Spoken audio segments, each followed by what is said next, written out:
ఎరుషలేమా మా పాదములు నీ గుమ్మములలో నిలిచి ఉన్నవి ఎరుషలేమా.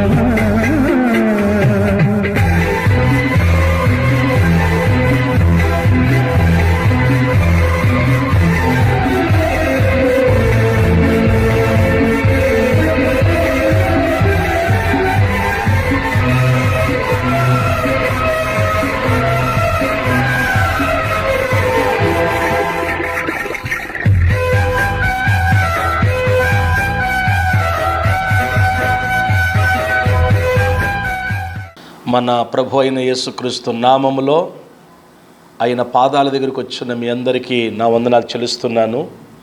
రండి, తలలు వంచండి, దైవ వర్తమానాన్ని ధ్యానం చేద్దాము. పరిశుద్ధుడు అయిన మా తండ్రి, గనుడు అయిన మా యేసయ్య, మీ కొందనాలు మరొక వారం మీ పాదాల దగ్గరికి వచ్చి మీ వాక్యమును ధ్యానించడానికి మీరు ఇచ్చిన అవకాశాన్ని బట్టి మీకు స్తోత్రములు. ఈ దినమందు నాతో మాతో అందరితో మీరు మాట్లాడండి, బలపరచండి, సమాధానమైన మీ కార్యమును జరిగించమని యేసు నామమున అడుగుచున్నాం తండ్రి, ఆమేన్. ప్రియులారా, పరిశుద్ధ లేఖనాన్ని మనము ధ్యానం చేద్దాం. ఈరోజు నేను మీతో మాట్లాడే ధ్యానాంశము దేవుని యొద్ద నుండి మనకి వచ్చేటువంటిది అనే అంశములో నుండి నేను మీతో మాట్లాడాలని ఆశపడుతున్నాను. దేవుని యొద్ద నుండి వచ్చును.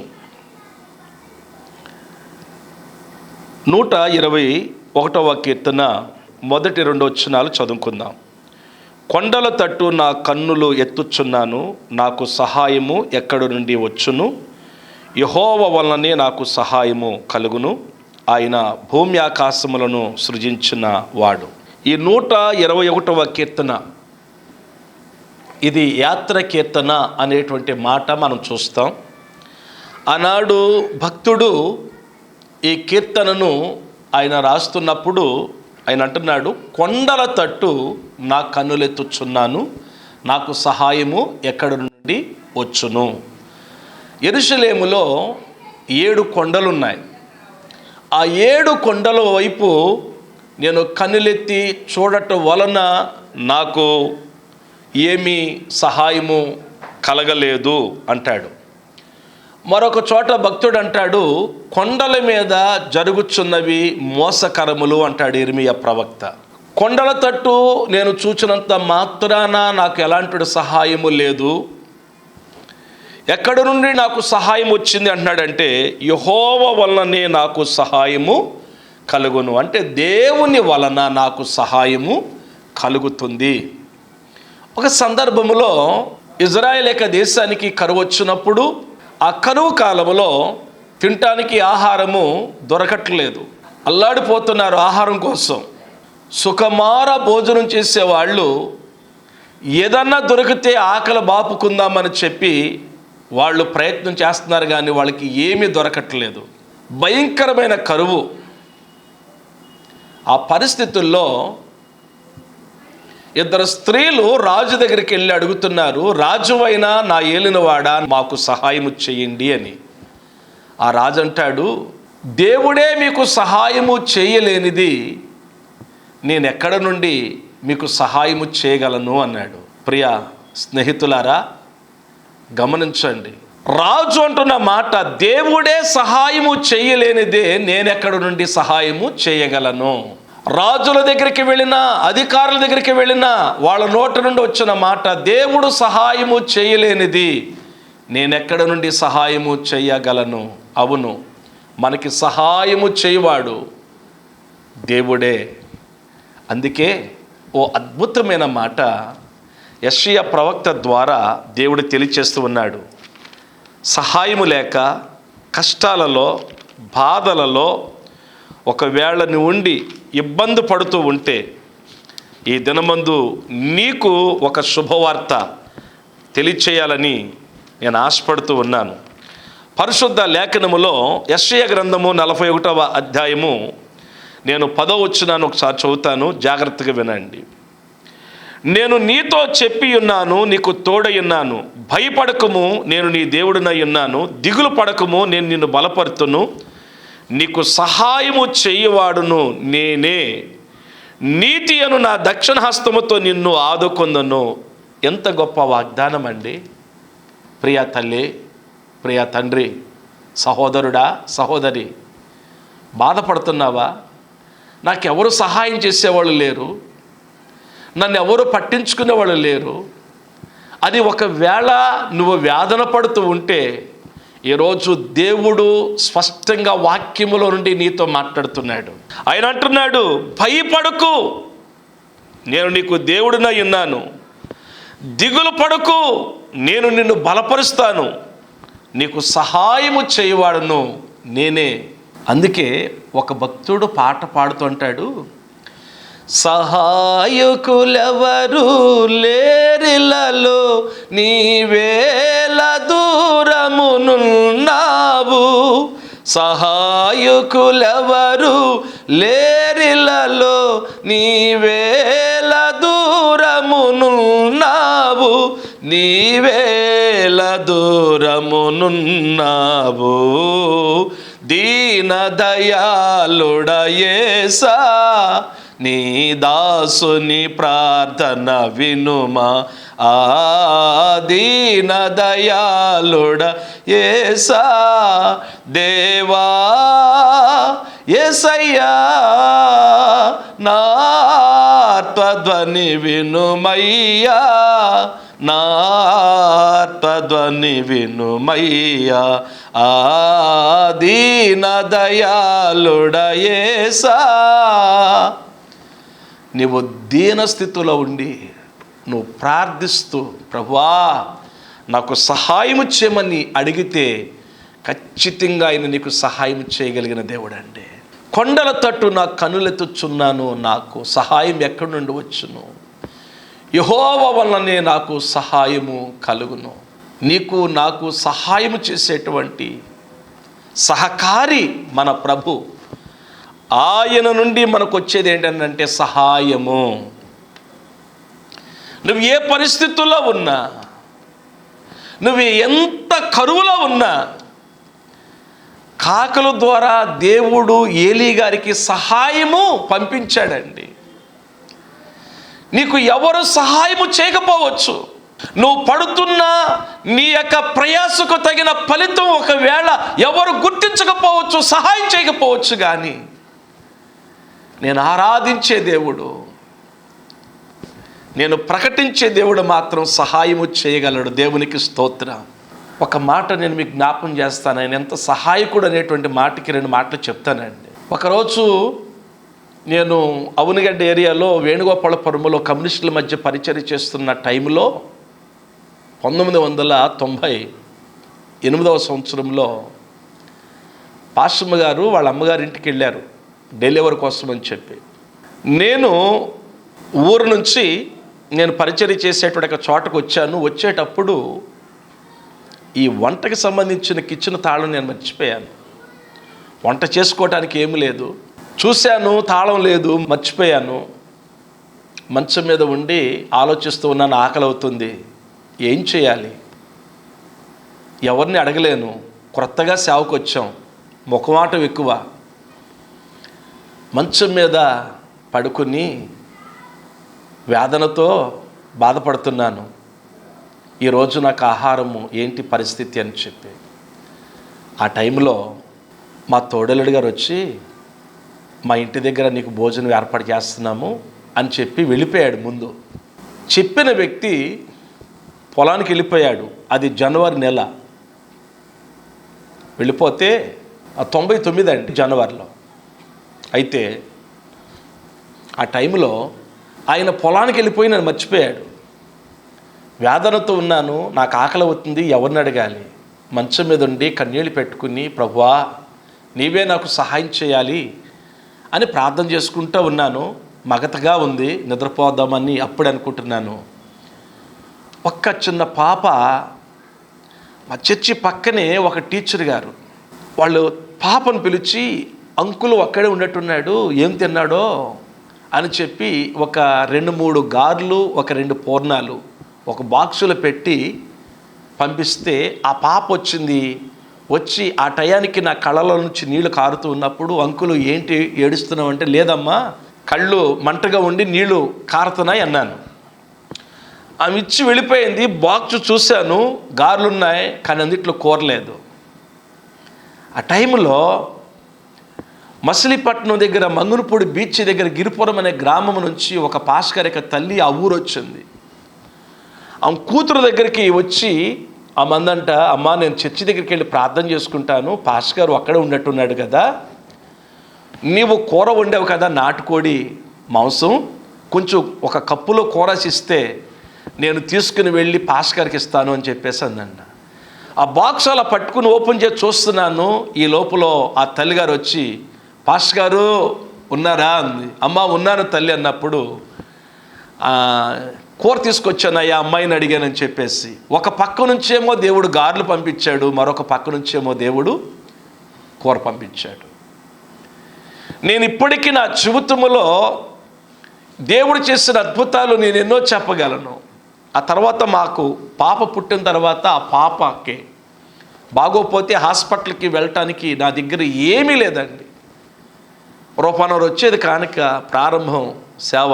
పాపకి బాగోలేదు, హాస్పిటల్కి వెళ్ళాలి, 500 కావాలి. ఆ రోజుల్లో ఏడుస్తా ప్రార్థన చేస్తున్నాను, ప్రభువా నేను వెళ్ళి ఎవరిని అడగాలయ్యా? ఆ ఊర్లో అందరేమో కమ్యూనిస్టులు ఎక్కువ. ఎవరినన్ను వెళ్ళి ఏదన్నా సహాయం చేయమని అడిగితే ఏమనుకుంటారు వాళ్ళు? మీ దేవుడు గొప్పోడు అంటున్నారు కదా, నీ దగ్గర 500 రూపాయలు కూడా లేవా, నీ దేవుడు సహాయం చేయడా అంటారు కదా. ప్రభువా నువ్వే సహాయం చేయమని ప్రభు పాదాల దగ్గర ఏడుస్తా ప్రార్థన చేస్తున్నాను. మందిరంలో పాపని ఒళ్ళో పెట్టుకుని పాస్టర్ గారు ఏడుస్తూ ఉంది. ఆ టైంలో ఆంజనేయుల స్వామి గుడి పూజారిగా పనిచేస్తున్నటువంటి సిద్ధయ్య అనేటువంటి ఒక ఆయన ఉన్నాడు. వాళ్ళ బాబు వెంకటేశ్వరరావు సైకిల్ వేసుకొచ్చి, పాస్టర్ గారు మా ఇంటికి వెళ్దాం రండి అన్నాడు. లేదండి నేను ప్రార్థన చేసుకుంటున్నాను, నేను రాను అంటే ఆయన చాలా బలవంతం చేశాడు. మీరు మా ఇంటికి రావాలండి, మా కొరకు ప్రార్థన చేయాలి అన్నాడు.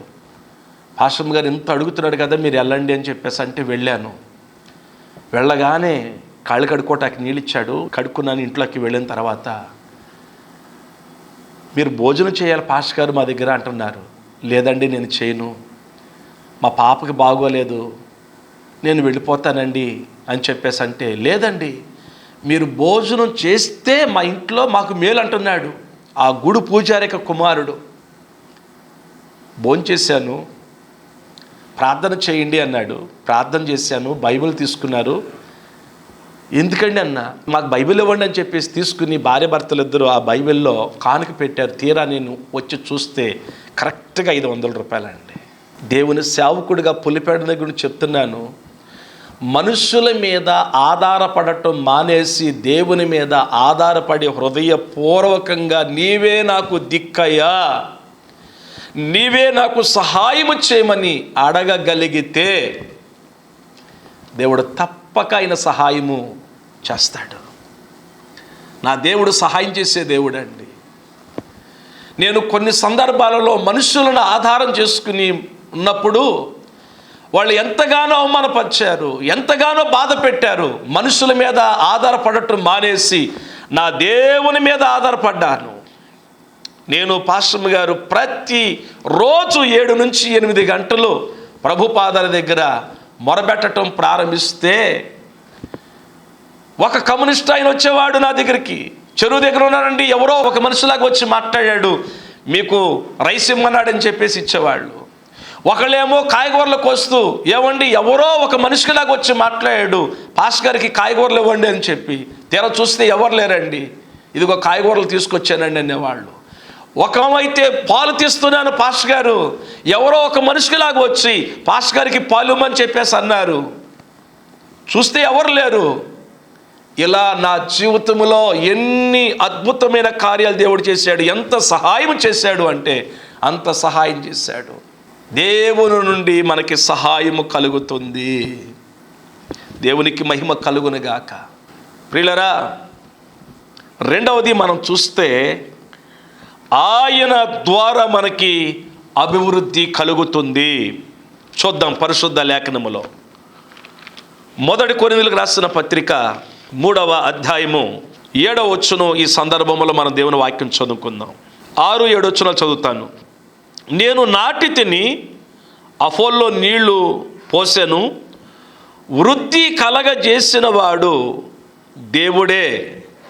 కాబట్టి వృద్ధి కలగజేయు దేవునిలోనే కానీ నాటువానులైనను నీళ్లు పోయేవానులైనను ఏమీయో లేదు. ఎంత గొప్ప దేవుడు అండి. నాటటం అనేది ఒక్క పూటలో జరిగిపోతుంది. నీళ్లు పోయటం అనేటువంటిది అది పెరిగి అది పెద్దదయ్యే వరకు నీళ్లు పోస్తూనే ఉండాలి. దైవజనుని యొక్క పౌలు గారు ఇక్కడ అంటున్నాడు, నేను నాటి తిని అంటే ఒక వ్యక్తిని నేను పాపములో నుండి, శాపములో నుండి, దుష్టత్వములో నుండి, అసత్యములో నుండి అతడు మళ్ళించి దైవ మార్గంలోనికి తీసుకొచ్చి ఆ వ్యక్తిని దేవునిలో నాట. అపోల్లో నీళ్లు పోసాడు, రోజు ఆయన కొరకు వాక్యం చెప్పాడు. ఇదిగో ఒక వ్యక్తిని దేవుని దగ్గరికి తీసుకొచ్చిన నాటిన నాలో కానీ నీళ్లు పోసిన వ్యక్తిలో కానీ లేదు, కానీ వృద్ధి కలగజేసిన దేవునిలోనే అంటున్నాడు. అంటే వృద్ధి అభివృద్ధి కలగజేసేవాళ్ళు ఎవరంటే మన దేవుడే. దేవుని ద్వారా మాత్రమే మనకు అభివృద్ధి.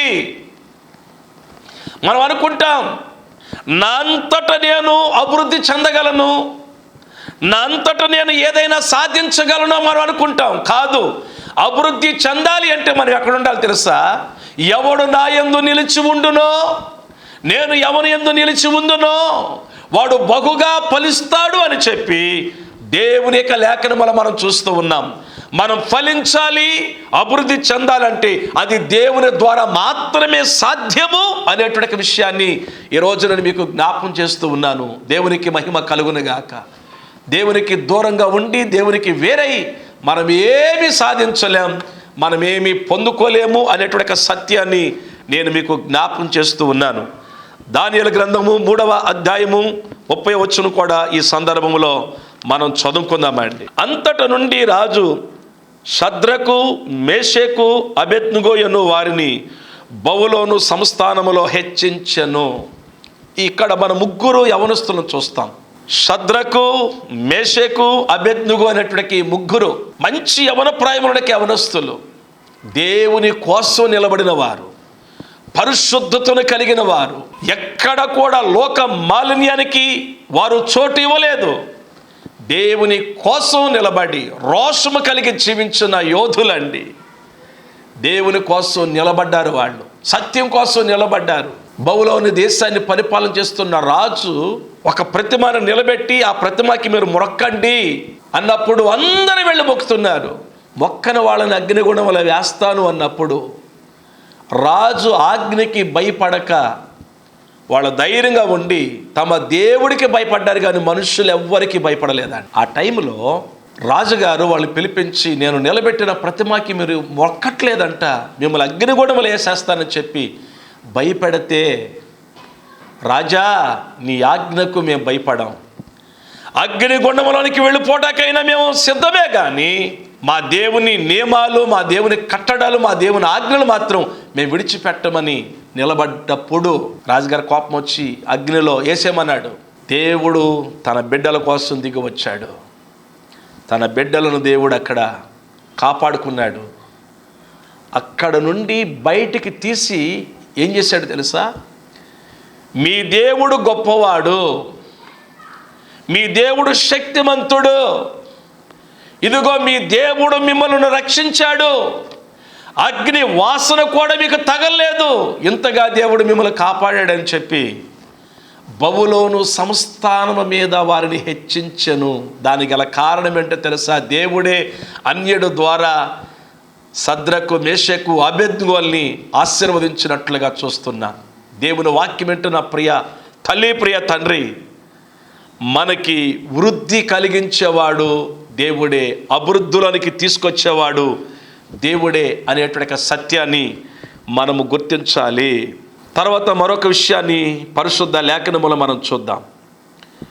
2వ కొరింథీ పత్రిక 3వ అధ్యాయము 5వ వచనాన్ని ఈ సందర్భంలో మనం చదువుకుందాం.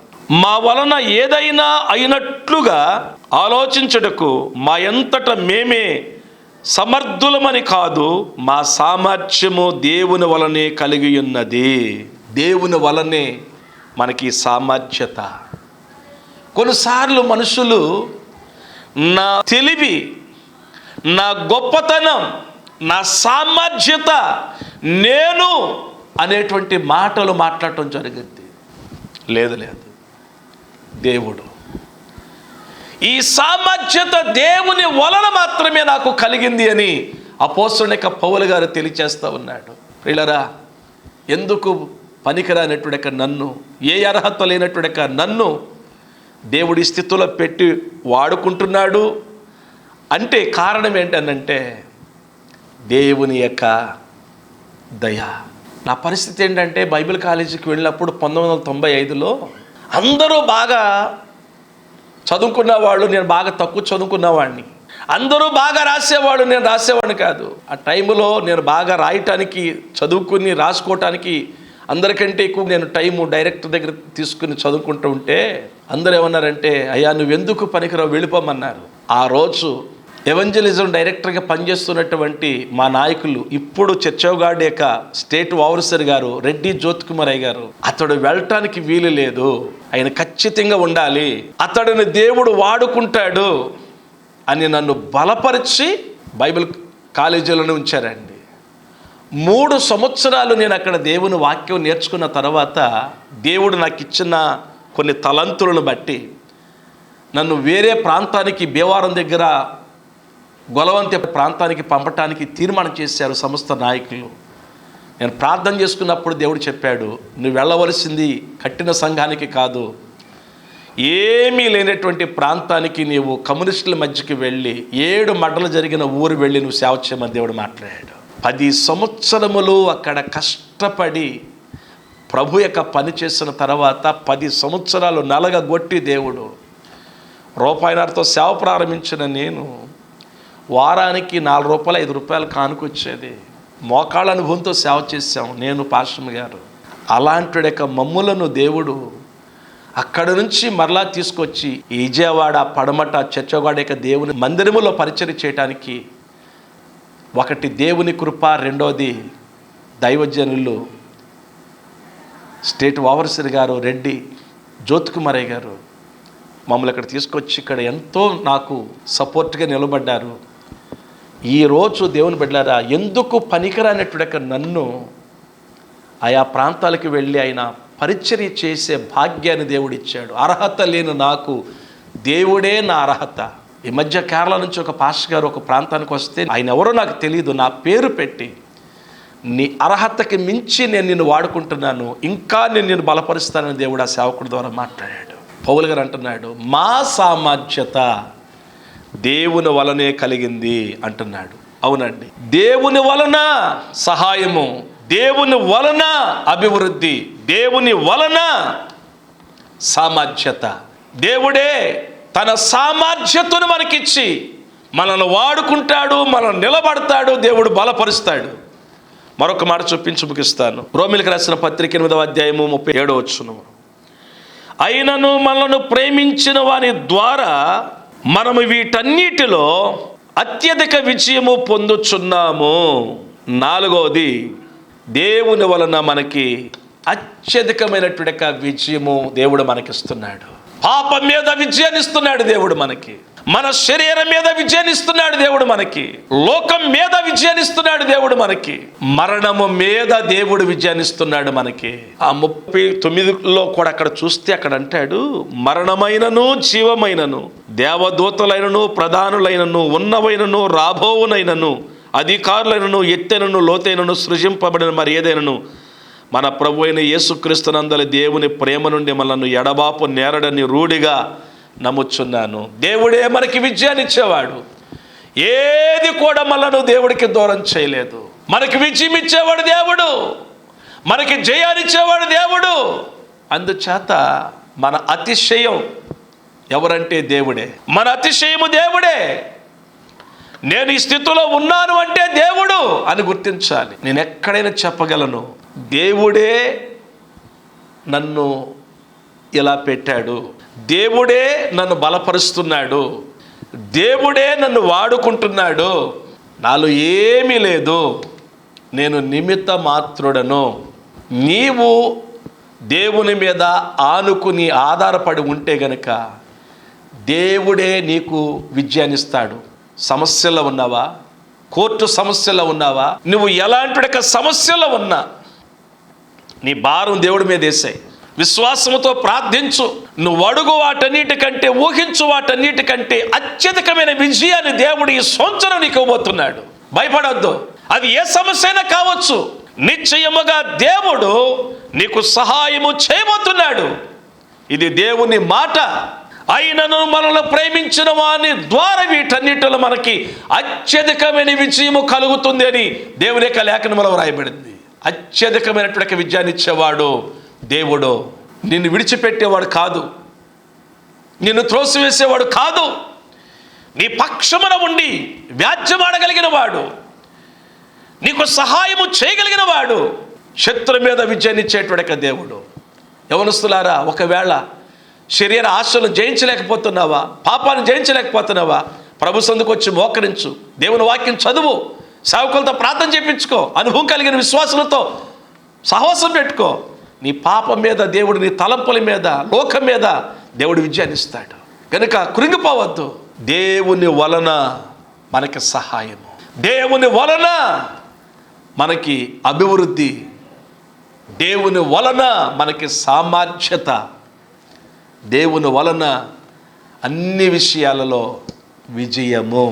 దేవునికి స్తోత్రం. తలల వంచండి, ప్రార్థన చేసుకుందాం. పరిశుద్ధుడైన తండ్రి, కృపగలిగిన దేవ, ఈ దినమందు మీ నుండి మాకు ఏది వస్తుందో మాకు నేర్పించావు ప్రభువా. మేమందరము ఈ లోకములో బలహీనులమైన వారము, నీవు బలవంతుడువు. బలహీనలను బలపరచువాడువు నీవే, కృంగిన వారిని లేవనెత్తగలిగిన వాడువు నీవే. మాకు సహాయము, మాకు సహకారివి నీవే. వాక్యములో నుండి మాతో మీరు మాట్లాడిన ప్రతి మాటను బట్టి మిమ్మల్ని స్తుతిస్తూ గణపరుస్తూ ఉన్నాం. మా గ్రామాల్ని, మా పట్టణాలని, మా జిల్లాని, మా రాష్ట్రాన్ని, మా దేశాన్ని మీరు కాపాడండి నాయనా. సమృద్ధి అయినటువంటి పంటలు ఈ సంవత్సరం పండటానికి దీవెనకరమైన వర్షాలు మీరు దాయిచ్చండి. ఎవరు ఏ అవసరతలో ఉన్నారో వారి అవసరతలు మీరు తీర్చండి. కనికరము చూపించే తండ్రి, కృపగలిగిన వాడా, మీ సహాయము నాకు మాకు అనుగ్రహించు. ఇంతవరకు మాతో మాట్లాడావు.